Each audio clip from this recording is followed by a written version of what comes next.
welcome to Getting Started with Schoolnet for the 2020-2021 school year. This is Pam Batchelor with the North Carolina Department of Public Instruction on the home base team, and I'm excited to welcome you to our third and final video in this series where we're going to get started with Schoolnet for the new year. If you would like to follow along with us today on today's presentation, please enter the bit.ly in the lower left corner into your internet browser's URL window, and that bit.ly is bit.ly/NCB2 Schoolnet. So today's video is the third in this series. In our first video, What is Schoolnet?, we covered the different modules of the state's Instructional Improvement System, including the lesson planner, student groups, how to look at your data dashboard and look at enrollments from previous years, how to look for assessment items, how to look for passages, and then we also covered instructional materials, which are free lesson plans and activities that are aligned to North Carolina Standard Course of Study. And then in our second video, the Schoolnet test experience, we demonstrated the process of creating a test, scheduling a test, and all the various options. And then today, in our third video, we're going to talk about what happens after a student completes an assignment or an assessment. So we're going to be looking at how to score a test and then diving into the reporting that Schoolnet creates for you as soon as a student completes a test. Just as a reminder, every public school unit has a Schoolnet admin. This person is your first point of contact with any questions or if you have a problem that you need help with. The Schoolnet admin for your public school unit has access to our statewide support system, and they can log a ticket if it's not something that they can resolve themselves. We also have two helpful resources. We have our Schoolnet Google site, which has a lot of my presentations, helpful documents and videos, a link to our webinar calendar. And then we also have our YouTube playlist, which has 2 years worth of webinar recordings.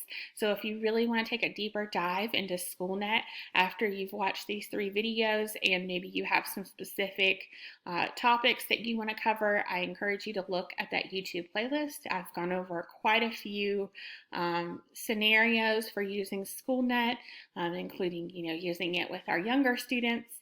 So definitely look at those YouTube playlists for helpful videos. And then as a reminder again, we do have monthly webinars that are worth 0.1 CEU for digital learning competency credit. Those will start back up in September. We offer them at 3 times, 10 a.m., 3 p.m., or 7 p.m. So hopefully one of those times fits your schedule with our upcoming hybrid year that we have in store for us. You can click on any of the blue registration links to be taken to our webinar registration site. We are using a new webinar platform for the 2020-2021 school year. So if you've joined us on a previous webinar, it might look a little bit different and it might ask for an event password, which is Schoolnet 2020 for all of our Schoolnet webinars for this year. So we have our webinars through December. And then in October, we'll release our spring calendar, just based on where we are as a state, wanting to be responsive to your needs as we go through the year. All right, so we're going to jump into the platform. So you log into Schoolnet from the NC Ed Cloud. For this video, I am going to be using the training site because we're going to be looking at spending a lot of time looking at student data. So I'm going to be using the training site for that massed data. You are welcome to follow along with me from your production instance of Schoolnet. Just keep in mind, if this is the beginning of the year, when you're watching this, if you haven't given a test in Schoolnet before, you're not going to have any data to look at. And then also, if you haven't given a test in Schoolnet this year, you would have to go back into your reporting dashboard and select a previous year in order to follow along with me. All right, so I'm going to go ahead and hop on over to the training site. And so when we go to the training site and it loads, Keep in mind you have your classroom where you select your sections, and then where we're spending a lot of time is in this classroom assessment monitor. So the classroom assessment monitor has 4 different tabs. A tab for your district benchmarks, if your district gives benchmarks. A classroom test tab. This is for your own personal classroom tests. So any tests that are given at school level or district level live at that district and local test tab. The classroom tests are just for your students within your classroom. Standardized test data, that includes things like EOGs, EOCs, ACT, that is there as well. Since we're in the training site, not all the same data is loaded. And then the upcoming tests, this shows any tests that you have scheduled or completed for your students. So that way it's kind of like a running list there. For today's example, we're going to be looking at a classroom test, right? So we're looking at this test here, and you'll notice that when you open up Schoolnet, you get like an overall section and then score groups. You'll notice over here on the right side are pre-formatted reports. These are the reports, the data analytics that Schoolnet generates for you. So again, it's very important to be thinking about in Schoolnet. That's the big benefit of the data, is why we want students to take the test online, because they can instantly get this data and feedback, and so do you. And so you have these 5 pre-formatted reports that we'll talk about. And then if you keep scrolling on down, you'll see your list of students, and notice that their names are hyperlinks. So you can actually click on them to go to the student profile. So if you wanted just data on an individual student level, you would find that data in their profile. But you can notice it has a quick trend. So you can see the last 10 assessments the student has taken in your class. So that's a nice bit of trend data there, a quick little visual to see how a student is trending. I'm going to scroll back up, and I'm going to go into this test summary, which kind of gives a nice overview of a test. So we see our score groups, and if we scroll down, we see the students that have taken and not taken the test, right? So the dashes indicate the student has not completed the assessment. So we see average score and proficiency. One thing to note, proficiency is set at 60% across the state. That is not something, unfortunately, that can be customized by Public School Unit. We had to have one setting for the entire state, so that's why it's set at 60%. Just want to let you know, because that's a frequently asked question. Notice that on the performance comparison, you can view by list by student, or you can also do subgroup or standard, right? So we can see the standards that were covered on this assessment, and we can see how many items and then their average score. One thing I will want to point out to you is you'll see this golden M on several reports in Schoolnet. And the golden M, if we click on it, it would take us to our instructional materials that we talked about in our first video, and it would search for materials aligned to this particular standard, right? So if I notice here on this assessment, NC7 RP2B was the lowest performing, maybe I want to go look in materials to find the lesson plan or a resource that could be used for remediation for those students.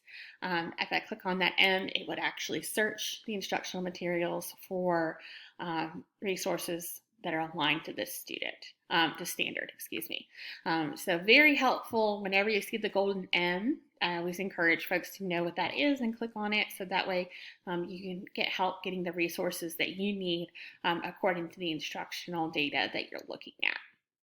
So one thing I did want to point out is how to score a test.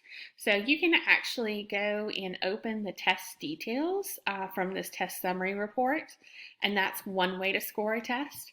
Another way is if you come under assessments, and if you go to score responses. So either way, there's multiple ways to do everything in Schoolnet. So whichever way makes the most sense to you. But for example, if maybe you're in a hybrid situation and you've printed out this test and you have some paper copies that you need to score for students, then you would go into Schoolnet and click Score Responses. Or if you go into the test details page, All right, so now that our test is published, we can click on Score Test.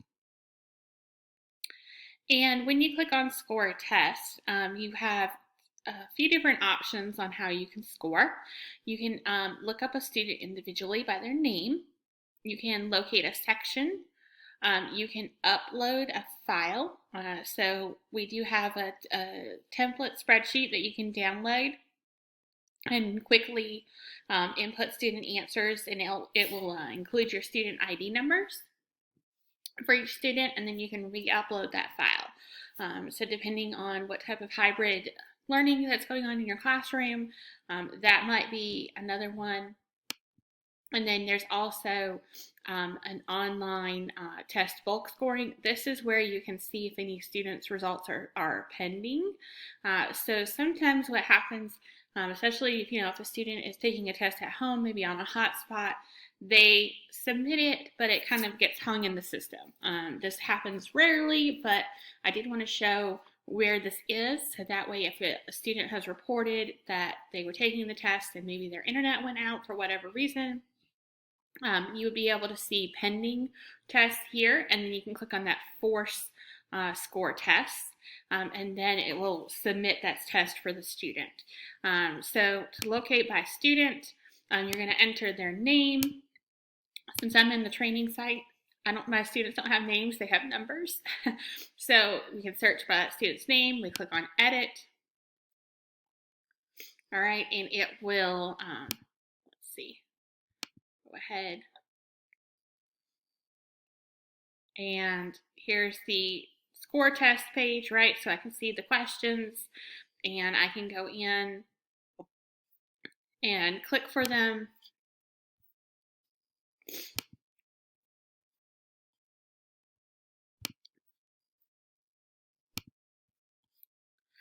Their answer choices, and I can say save results. All right, and refresh. It'll take it a few minutes to update, and then that student's data will be included in your other reporting. All right, so that was how to score a test. I'm going to go back to the test summary, and now we're going to actually dive in. And so if one of those answers on that score test was an open response, then we would see where we could give feedback as well as grade based on the point values. All right, so now we're going to dive in to the actual test, and we're back on that test summary page, and then you'll see your different tabs for the pre-formatted reports that come up with each assessment, right? So we've already kind of gone over test summary that shows us who's taken the test and what their overall score is. If we want to dive into our standards analysis tab, we see on this particular assessment we have 3 standards. When you hover over anything in Schoolnet, it usually pops up with more data. And again, we can view these results by student or by subgroup. So that's powerful data right there to look and make sure we're reaching our EL students, or whatever subgroup that we want to look at, make sure we're reaching all of our students equally. All right, so for this particular test, there is an overall, because this was a district test, so there's an overall score percentage, there's a score for the school, and then there's a score for this particular section, right? So you can kind of compare how the district did, how the school did, and then how did my students in this particular section do. And that's a nice piece of data to have when you're looking at assessments that are given at the school level or at the district level.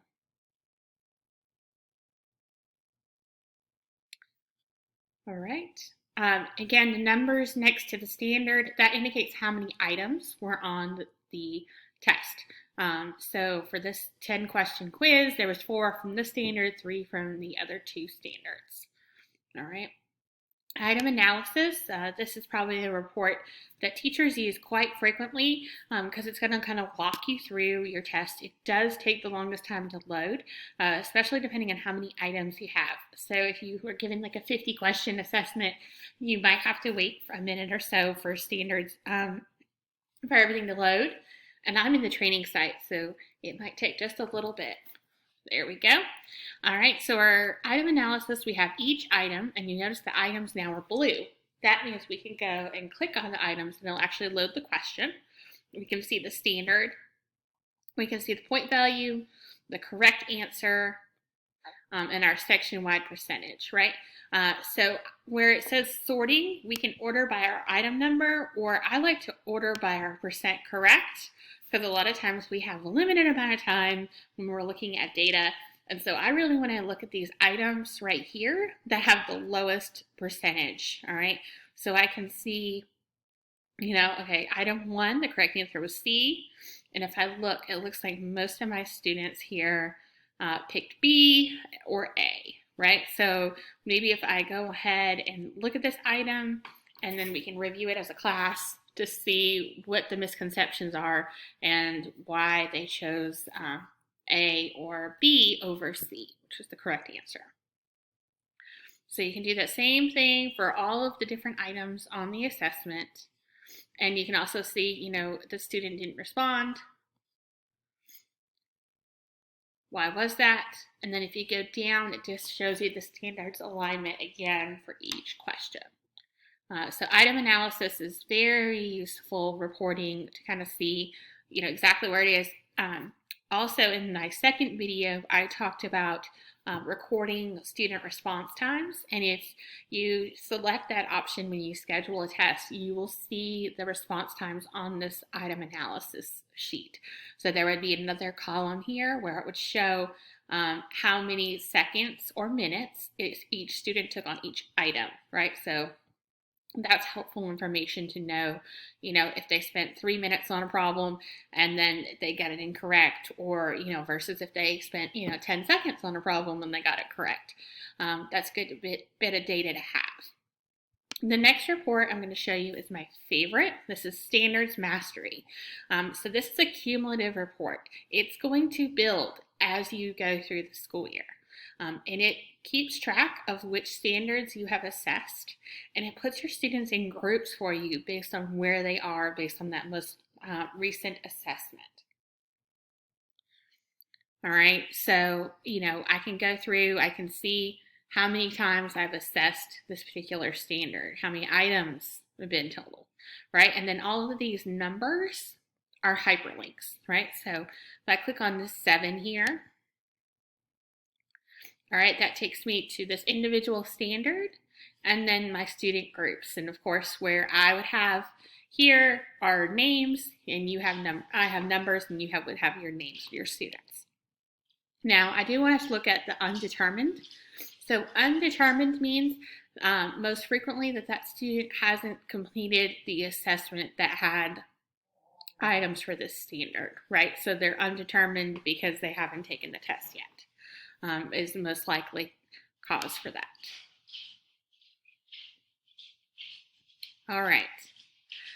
So again, you have that golden M, right? So based on, I know that I have, several students that need remediation on this standard.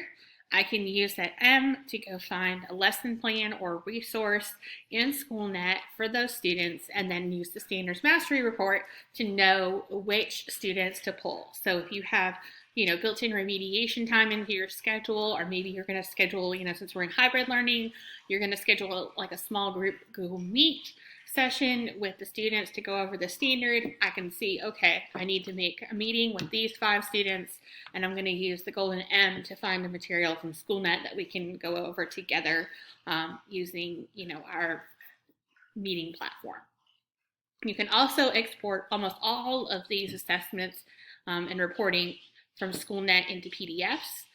So if you need to share it with, your principal, or you can share it with a parent, you can export PDF. You can also export like the item analysis into an Excel spreadsheet if you want to do advanced analytics on it. And then the last report is trends, which just basically gives us like an overall baseline of how our students are doing, and we can pull multiple tests. It's not really used quite as frequently anymore, because if we go to our reporting dashboard, and this is the last thing I'm going to show, for this video, try to keep it short. If I click on my reporting dashboard, I have this thing where I can compare assessments, right? So maybe I'm going to look at these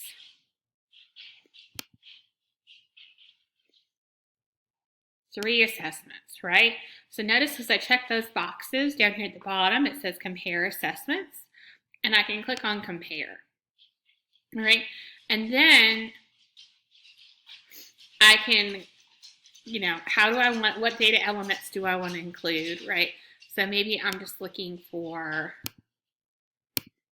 average score, and maybe I also want to look at their absences, and maybe I want to see if they are EL, gifted, and then programs to display.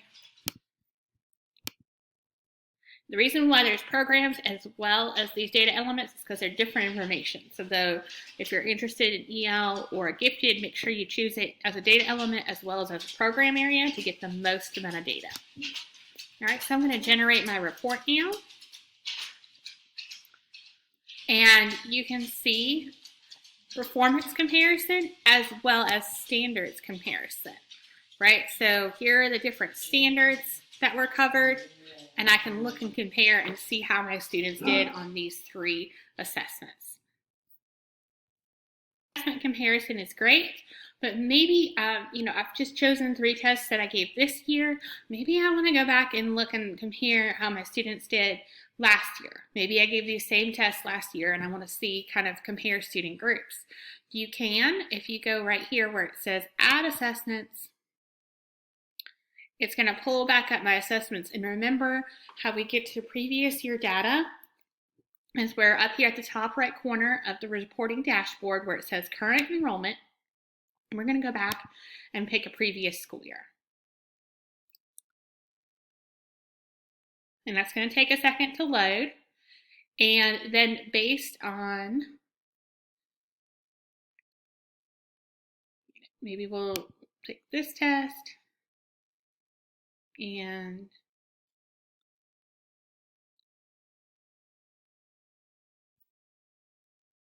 well, that was actually 9th grade. Let's do 7th grade. We can go into our filters here. Here we go. All right, and so I'm looking for one. Here we go. Here's one that has several students. All right, so we're gonna run the report. All right, and now I should see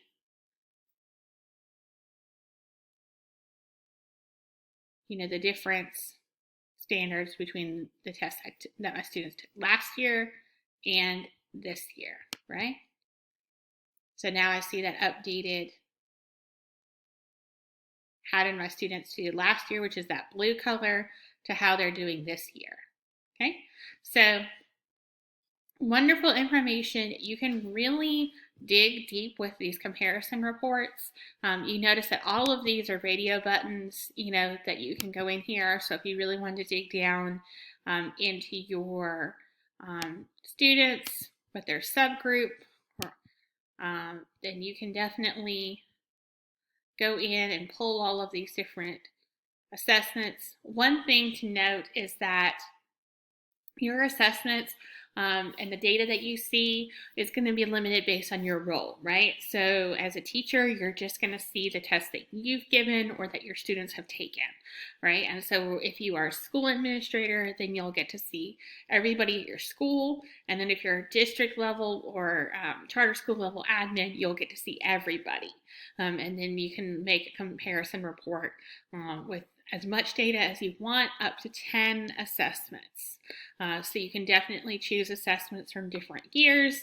Just keep in mind that what you're comparing, right? So keep in mind that you're comparing different groups of students, or you can go in here and pull like a cohort. So if you wanted to track students, how they're doing on their assessments from 3rd grade to 4th grade to 5th grade, you could do that as well with this compare assessment. So very powerful tool. All right, so this has been Great, and this is the end of the third video. So hopefully by this point you're feeling a little bit more confident to create a test in Schoolnet, to assign it to your students, to help score the test if you're in a hybrid situation where maybe some students can take it online and some students need a paper copy of it, and then also looking at the results and the data. And I encourage you to come back for our monthly webinars starting in the fall. And I wish you best of luck as we start this year together. Thank you.